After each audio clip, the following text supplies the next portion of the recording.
Vamos a continuar entonces con este modelo. Em, Tenemos ya el punto de vista de la cámara, ¿no? Si presionamos el 0 en el teclado, esto es lo que la cámara va a estar viendo. Eh,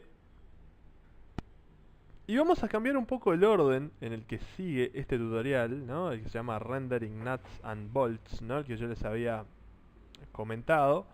Porque la gente de 3D Video Tutorials lo que hace después de lo que nosotros hicimos es empezar a trabajar con la parte de materiales. Nosotros vamos a hacer al revés. Yo prefiero empezar a trabajar con la parte de iluminación en este modelo. ¿Tá? ¿Se acuerdan que, vamos a hacerlo de vuelta, este era el render que habíamos obtenido de nuestro modelo con las propiedades tal cual estaban definidas? ¿Tá?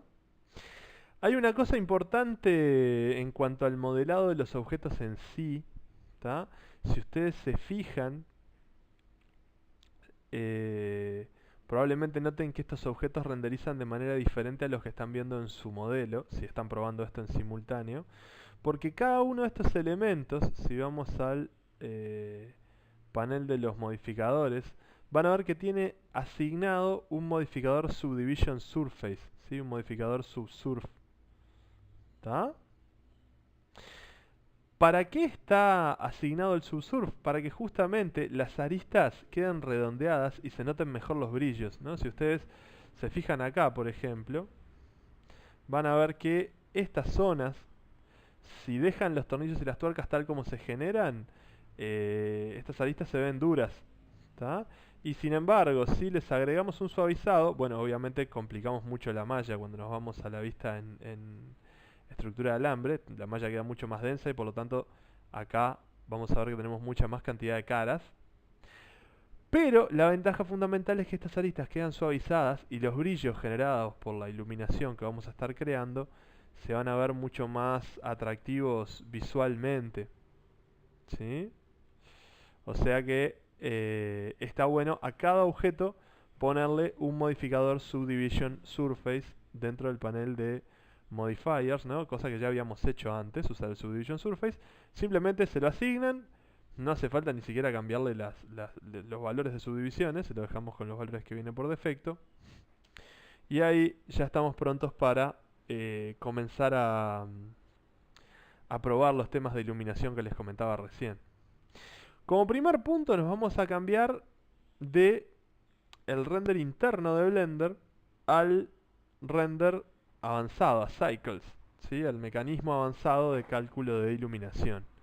El render de Blender no es que no permita lograr cosas buenas, de hecho más adelante vamos a ver algunos ejemplos en donde se ven cosas buenas con el render, perdón, básico. Pero como dijimos, Cycles tiene ventajas, ¿no? Ya les estuvimos nombrando un poco en el video anterior. Vamos a activar Cycles. Vamos a ver ahí que el efecto de la iluminación va a cambiar. Si hacemos el render enseguida, vamos a ver, bueno, vamos a ver que va a demorar un poquito más, obviamente. ¿Tá? Acá nos va mostrando la secuencia del cálculo. Y este es el resultado actual de la iluminación, ¿tá? Con la luz Omni básica. ¿Tá? De hecho, Cycles nos permite renderizar iterativamente, ¿sí? Es un path tracer, que es así como se le llama a estas herramientas que renderizan de esta manera. Entonces va haciendo sucesivas pasadas. Acá no sé si se llega a leer el numerito en el video, pero está diciendo 17 de 100, pues está configurado para 100 pasadas, 19, 20, etcétera, ¿no? Y sigue avanzando y va haciendo cada vez más prolijo el resultado visual. La iluminación queda mucho más suave y mucho más interesante. Tenemos luz indirecta, ¿no? La luz esta es media débil, entonces no aporta demasiado, ¿no? Vieron que es muy suavecita la iluminación. ¿Tá? El tema fundamental es que este tipo de luz puntual, para los materiales que vamos a tener, no son las que nos permiten lograr el mejor resultado. ¿Tá? Así que vamos a la luz puntual, digo, la que viene por defecto en los modelos de Blender, ¿no? Vamos a dar escape para cancelar la secuencia de trazado de rayos. Ya tenemos una idea de cómo se ve ahora el modelo con ese proceso de renderizado. Y salimos de esta vista, eliminamos la luz puntual.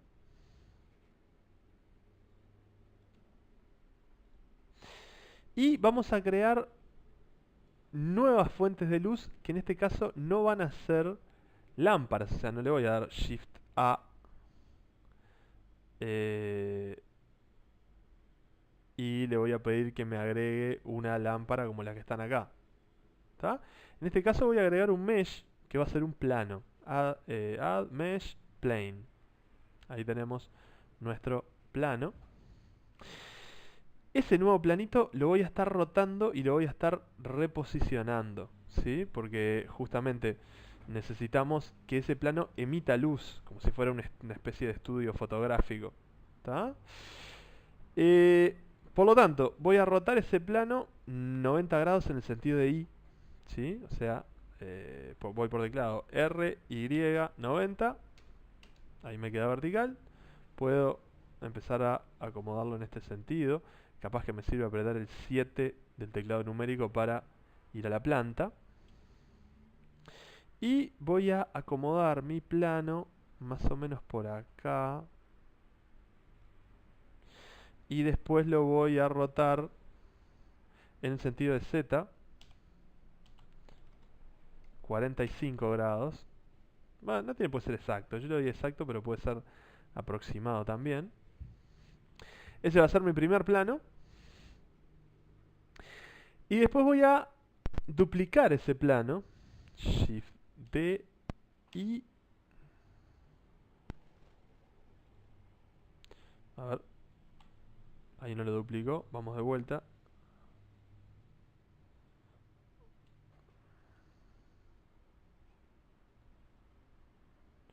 Vamos a probar a ver si esto está efectivamente duplicado o no. No, no está duplicado. Así que vamos a darle, como decíamos, Shift D, Y. Ahora sí. Voy a la planta con el 7 del teclado numérico. Y lo roto en Z menos 90 para que venga orientado desde otro ángulo. De hecho, ahí va, lo voy a hacer venir de por acá. Y de repente lo roto en Z un poquito más a mano. Más o menos así. Acá tengo mis dos planos, los cuales se van a levantar también en vertical. Me doy una fachada para reubicarlos. Ahí capaz que vienen de muy arriba. Ahí va. Y este lo roto así. Este otro lo roto así. Para que apunten hacia mi modelo. ¿Sí? Bueno, acá este me quedó un poco inclinado.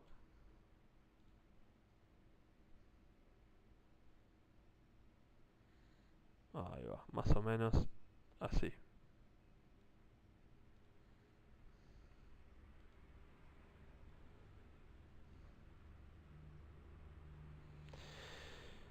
A cada uno de estos planos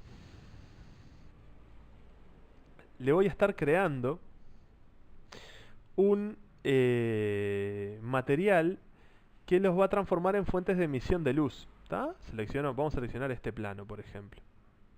¿Sí? La parte de materiales la manejamos desde este botón. Pinchamos ahí. El objeto no tiene material por defecto. Para crearle uno nuevo, pincho acá donde dice New. Y acá vamos a ver que en el editor de nodos, que es esta ventana que tenemos acá abajo, ¿sí? El Node Editor, nosotros ya habíamos visto cómo... perdón, es esta es de la ventana de arriba. Esta de acá, el Node Editor. Ya habíamos visto cómo subdividir ventanas, ¿no? Para crear una nueva. El material también se va creando en el Node Editor. ¿Tá? Las propiedades van apareciendo acá. Justo acá no es donde más nos va a importar esto de las propiedades, pero vamos a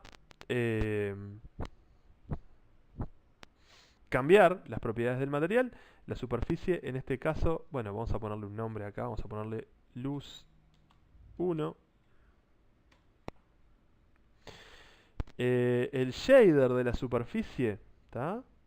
Básicamente lo que elegimos acá es el comportamiento eh, que va a tener la superficie de ese material frente a la luz.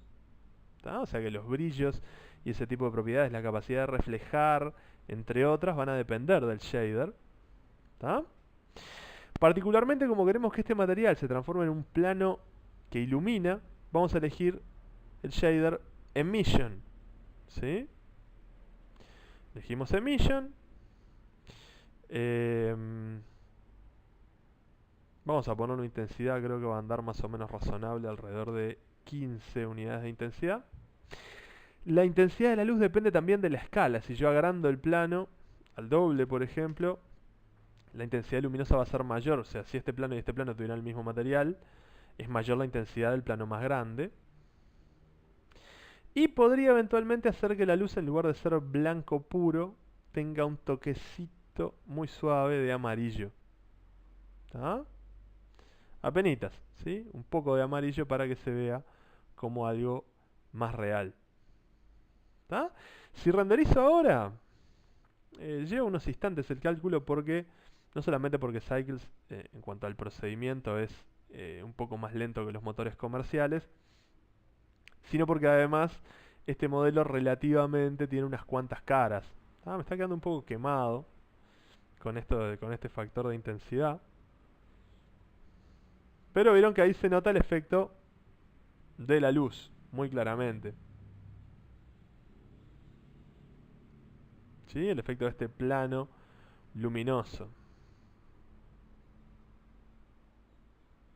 Ya que veo que esto me está quedando muy quemado, ¿no? Hay que tener cuidado con el rango tonal, que no queden zonas muy negras, ni tampoco zonas muy blancas y quemadas como esto en la imagen que sea. Así que, habiendo visto esto, puedo, por ejemplo, escalar a .7. Ahí la intensidad va a disminuir cuando renderice. Voy a ver que el efecto ya no es el mismo.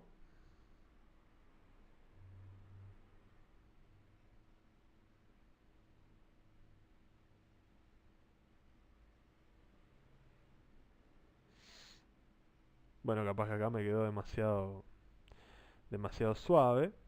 ¿Tá? Pero justamente, la intención es de ajustar estas propiedades de iluminación hasta lograr el resultado que uno pretende. Vamos a ponerle 20. Y ahí probablemente ya estemos más aproximados para mi primera fuente de luz. ¿Por qué tenemos dos planos? Porque en general está bueno, ¿sí?, tener luces que se complementen para poder matizar las sombras. De hecho, uno de los sistemas habituales de iluminación es el three-point lighting, ¿no?, que es luz que llega desde 3 puntos en determinadas posiciones con respecto al modelo. Ahí de repente está un poquito quemado, pero podríamos andar, podríamos dejar la luz definida con esas propiedades. ¿Tá? Y empezamos a tener iluminación en nuestro render. Voy a correr un poquito esto para acá. Vamos a ponerle 19, por ejemplo. En el otro plano podríamos ponerle el mismo material que ya tenemos creado, ¿no?, desde esta persiana. Sin embargo, si yo le pongo el mismo, no voy a poder manejar las intensidades diferentes. Y eso me interesa. O sea que voy a pinchar otra vez en New. Voy a hacer otro material Emission. Que tenga, en lugar de un color tirando a amarillo, un color tirando a azul, ¿no? Para que sea como una luz complementaria, una luz de cielo, si se quiere. Y la intensidad se la voy a dar también en el orden de, yo qué sé, 13, 14, una cosa así. ¿Tá? En comparación con el otro que había estado definiendo. Entonces ahora tenemos dos fuentes de luz, la principal y la complementaria. Si me paso con el tono del azul, es probable que quede demasiado teñido la zona de sombra, ¿no? Demasiado teñido con ese nuevo color. Y de hecho pasa un poco, ¿no? Está demasiado intenso el azul. Probablemente sea necesario manejar un color más suave.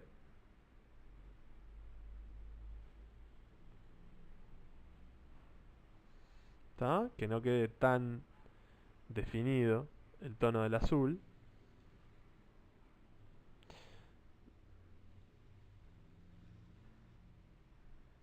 A ver, ahí. Vamos a tirar el azul más hacia el lado del blanco. Ahí, por ejemplo. Apenitas corrido, ¿sí? Obviamente con estos valores la idea justamente es jugar un poco, ¿no? Para ver qué resultados pueden obtenerse, ¿no? Y cómo manejar los matices de la iluminación, ¿tá? Recordando que el rango tonal en una imagen es muy importante, ¿no? El hecho de que haya variaciones, ¿no? Contrastes, matices en las sombras y en las zonas iluminadas, pero que no queden áreas completamente negras ni completamente blancas, completamente quemadas. ¿Tá? Ustedes pueden manejar esa iluminación, manejar las propiedades incluso de la iluminación indirecta, que eso no lo vamos a ver acá. ¿Tá? Pero una vez que logremos un resultado interesante, recuerden que todo el granulado este disminuye cuantas más pasadas tengamos configuradas en el render. Estas son todas previsualizaciones. ¿Sí? Manejando estos parámetros de iluminación podemos ajustar un poco, ajustar el ángulo en el que viene la luz, ajustar la sombra que se arroja. Acá capaz que las sombras quedan muy horizontales y decido poner la luz un poco más arriba, ¿no? Eso también es parte de lo que hay que ir evaluando, ¿no? Me meto acá, muevo esto un poquito para arriba, la otra, la complementaria, de repente no, ¿tá? Un poco para acá, si corresponde. Renderizo de vuelta, ¿tá? Todos esos ajustes cada uno los va a hacer según su gusto personal, ¿sí? Según lo que prefiera y según el objetivo al cual quiera llegar. Acá estamos simplemente probando este material emission, ¿sí? Que